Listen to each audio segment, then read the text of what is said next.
He seemed to have it all. He was handsome, incredibly charming, a law student with a really promising future in politics. But what was hiding behind that perfect mask was an absolute monster. Today, we're going to break down the case of Ted Bundy, a man who became the very definition of evil and, without a doubt, one of the most infamous serial killers in American history. And hey, you don't have to take my word for it. Bundy said it best himself. That statement right there, that wasn't some kind of boast he made after the fact. No, that was a rare, absolutely terrifying peek behind the curtain, a glimpse of the truth he worked so hard to hide from everyone. So, where do we even begin with a case like this? Well, to really get it, you have to start with the shocking duality of Ted Bundy, the man everyone saw, and the monster no one did. This is really the core puzzle of the whole story, isn't it? On one hand, you've got this all-American guy, a sharp law student working in state politics, the kind of person you just instinctively trust. But then, on the other hand, you have this sadistic predator, a meticulous planner of kidnapping, rape, and murder. It just doesn't compute. How could those two people possibly be the same person? And we're not talking about just a thin veneer of charm here. This was a full-blown, elaborate identity. He worked on a governor's re-election campaign. And get this, in a truly twisted bit of irony, he volunteered at a suicide crisis hotline. His colleague there, Anne Rule, who'd later write a famous book about him, actually described him as kind, solicitous, and empathetic. He was literally building the perfect disguise. But a mask like that can't stay on forever, and around 1974, it really started to crack. That's when a horrifying pattern of disappearances began to emerge across the Pacific Northwest, revealing the monster underneath. You hear this term in crime shows all the time, right? The modus operandi, or MO. It's basically the killer's signature method, their specific way of doing things. And Bundy didn't just have an MO, he perfected it with cold, calculated precision. His method was this chillingly effective four-step trap. First, there was the ruse. He'd often fake an injury, wear a cast or a sling to seem vulnerable and ask for help. It was a sick but brilliant way to get his targets to let their guard down. Second, the lure. He'd get them over to his now infamous VW Beetle. Third, the attack. He'd overpower them with a crowbar. And finally, he would take them to a remote location to commit the final horrific acts. And here's what made it all the more terrifying. His victims weren't random. They shared this incredibly specific profile. This sent a wave of absolute panic across college campuses. Suddenly, young women with long, dark hair parted in the middle felt like they had a target on their backs. Because, well, they did. So Bundy's feeling invincible, right? He's expanding his hunting grounds across multiple states. But as the number of his victims grew, law enforcement, even though they were slow at first, started to connect the dots. The hunter was becoming the hunted. And the escalation was just terrifyingly fast. He started in Washington and Oregon in early '74. By the fall, bam, he's in Utah. Soon after that, his reach extended into Idaho and Colorado. He was like a phantom, moving from state to state, leaving this trail of terror behind him. I think the sheer audacity of his crimes really peaked at Lake Sammamish.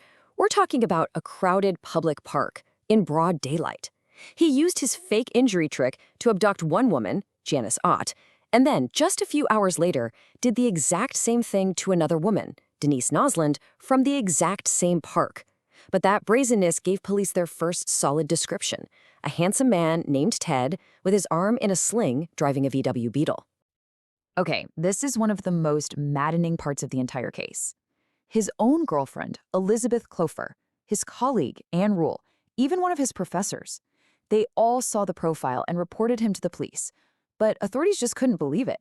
They couldn't wrap their minds around the idea that this clean-cut, intelligent law student could be the monster they were looking for. His mask was working perfectly. He was eventually caught in Utah.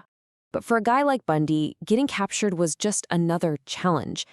His cunning was never more on display than in his two dramatic escapes from custody in Colorado.